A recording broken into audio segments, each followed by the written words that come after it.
we were going into the winter when they were sending me to Japan to do ministry in Sendai. And she felt led to give me this winter hat, which was ridiculous looking. I'm sorry if you're watching this, the woman in question, but it was a ridiculous looking hat. It had like the thing on the top, and these it was like crocheted, and it had this stuff hanging from it, and it was multicolored. And it's not the kind of hat I would ever wear, but she knew I only wore baseball caps, and so she wanted to give me something, and the Lord led her to get this hat.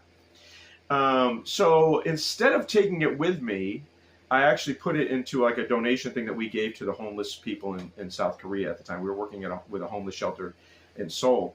And so that was a mistake. That was a big mistake because I went to Japan. And while I was there, I met this wonderful young woman from Portugal who was another volunteer. And she had one of those hats. It was almost exactly the same, except hers was fraying and falling apart. And she needed a new one. And halfway through her time there, she needed to replace it. And I didn't have to replace it. And it could have been a great ministry to give her that hat, to show her that God had already prepared something for her in the weirdest way. So that was a missed opportunity. The other one was when I returned. I went home for a time to help my family with some things, and I returned to South Korea after my trip to Japan, and for another year.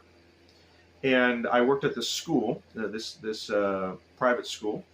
And when at the end of that ministry, or that period of time in ministry, I had an opportunity at the very last minute, as I was getting my things together and getting ready to go to the bus that would go to the train that would bring me to the airport, etc., and go home, back to the States.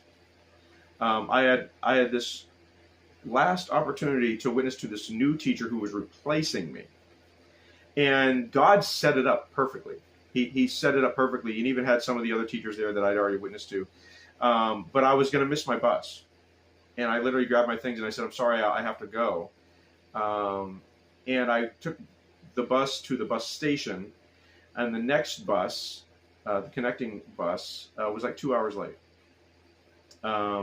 And I realized that I could have, I had plenty of time, and I should have been listening closer to God and witnessing to that person. I tried to connect with them on Facebook and things like that, but it's not the same.